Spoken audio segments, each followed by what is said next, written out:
Assalamualaikum warahmatullahi wabarakatuh. Perkenalkan, nama saya Iza Afkarina. Sebelum lanjut ke sesi berikutnya, saya akan menjelaskan apakah pengertian dari sosiologi ekonomi.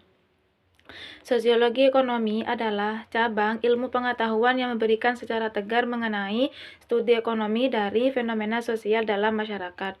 Istilah dalam sosiologi ekonomi ini terdiri dari sosiologi dan ekonomi. Sejarahnya, perkembangan sosiologi ekonomi menjadi suatu pengetahuan dimulai dari perkembangan yang ada dalam ekonomi klasik dan non-klasik, baik dalam kajian ekonomi tanpa adanya institusional dan framework. Oke, selanjutnya akan dijelaskan oleh teman-teman saya. Baik, saya Amala Soleha akan menjelaskan materi selanjutnya, yaitu pengertian produksi. Kata produksi, kata serapan dari bahasa Inggris yaitu production. Dalam Kamus Bahasa Indonesia, kata produksi diartikan sebagai proses mengeluarkan hasil penghasilannya. Pengertian produksi mencakup segala kegiatan, termasuk prosesnya yang dapat menciptakan hasil, penghasilan, dan pembuatan. Jadi, pengertian produksi secara umum yaitu suatu kegiatan yang mengelola bahan baku dan bahan pembantu tambahan beserta bantuan peralatan menjadi atau menghasilkan produk yang lebih bernilai guna dari bahan awalnya. Hasil dari kegiatan produksi biasanya berupa barang. Selanjutnya saya akan menjelaskan tentang pandangan para penurka sosiologi tentang produksi. Yang satu, Karl Marx, 1818 sampai 1883.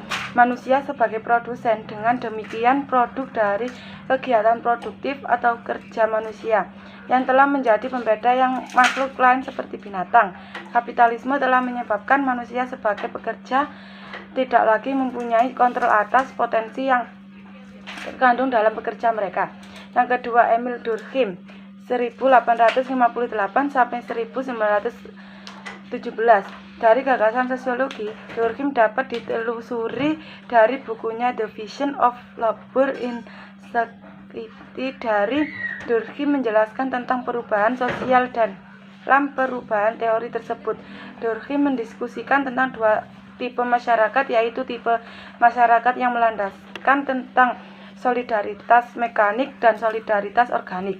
Menurut Durkheim, terjadinya perubahan masyarakat dari mekanik menjadi masyarakat organik melalui dari adanya pertambahan penduduk disertai kepadatan moral. Yang ketiga, Max Weber, 1864 sampai 1920. Dalam bukunya Etika Protestan dan Semangat Kapitalisme, dalam buku tersebut melihat hubungan elektif affinity, yaitu hubungan yang memiliki konsistensi logis dan pengaruh motivasional yang bersifat mengandung secara timbal balik antara etika Protestan dan semangat kapitalisme pada awal perkembangan kapitalisme modern. Baik, Assalamualaikum warahmatullahi wabarakatuh. Saya Novita Sari akan menjelaskan tentang fokus kajian sosiologi tentang produksi. Apa sih fenomena dan kenyataan yang menjadi fokus kajian sosiologi produksi tersebut? Simak baik-baik ya. Yang pertama, kerja, yaitu ideologi, sikap, nilai, motivasi, dan kepuasan. Yang kedua, faktor produksi, yaitu tanah, tenaga kerja, teknologi, kapital, dan organisasi. Yang ketiga, pembagian kerja. Yang keempat, cara-cara produksi. Yang kelima, hubungan-hubungan produksi. Yang keenam, proses teknologis, yaitu instrumen, pengetahuan, jaringan operasi, dan kepemilikan. Yang ketujuh, teknologi tenaga kerja. Nilai tukar suatu barang menurut sudut pandang pemiliknya, misal beras ditukar dengan apel. Yang kedua, nilai tukar objektif, yaitu nilai tukar suatu barang yang berlaku secara umum, berdasarkan barang itu sendiri, misal sepeda motor dan televisi. Selanjutnya, saya akan menjelaskan tentang produksi untuk digunakan dan produksi untuk dijual. Semua barang mempunyai dua jenis nilai yang berbeda, yaitu nilai guna atau use value dan nilai tukar exchange value. Nilai guna suatu barang adalah nilai kebergunaan atau keuntungan suatu barang atau keuntungan yang diberikan oleh barang tersebut. Sebagai contoh, nilai guna sepasang pakaian adalah manfaat bagi pemakainya sebagai alat untuk pelindung tubuh dari teriknya matahari atau dinginnya tiupan angin kencang. Transportasi untuk memudahkan mobilitas geografis dari suatu lokasi ke lokasi lain. Nilai guna suatu barang dapat didasarkan dalam hal berikut. Ada 3, yaitu nilai guna total atau total utility. Adalah kepuasan total yang dinikmati oleh konsumen dalam mengkonsumsi sejumlah barang atau jasa secara keseluruhan.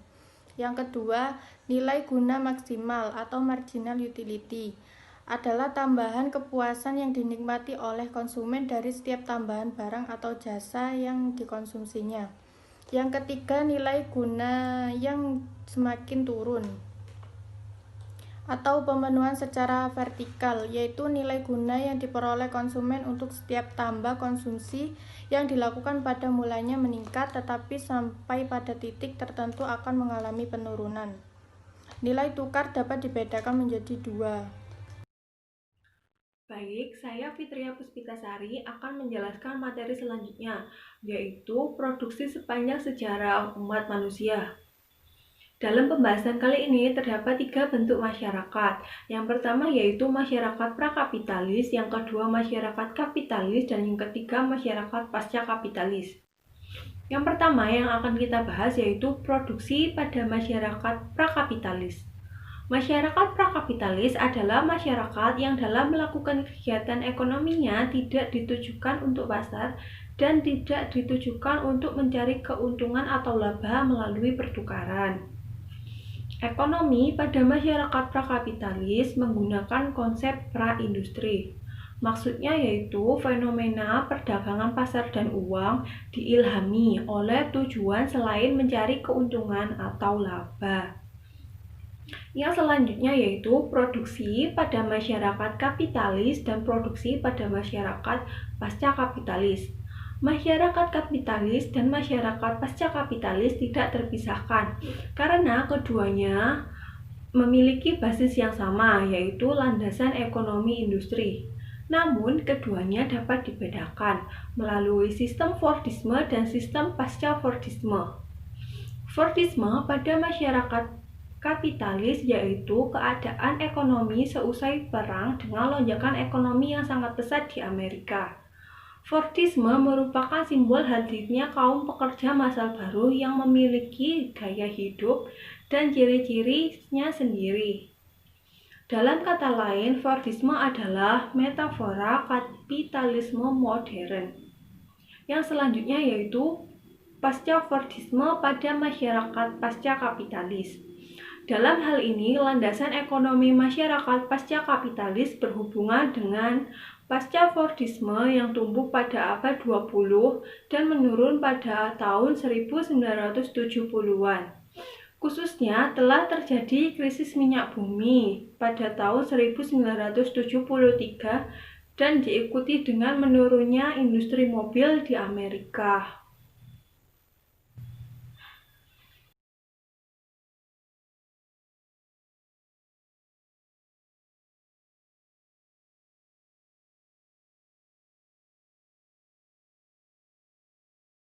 But you'll never be alone. I'll be with you from dusk till dawn. I'll be with you from dusk till dawn.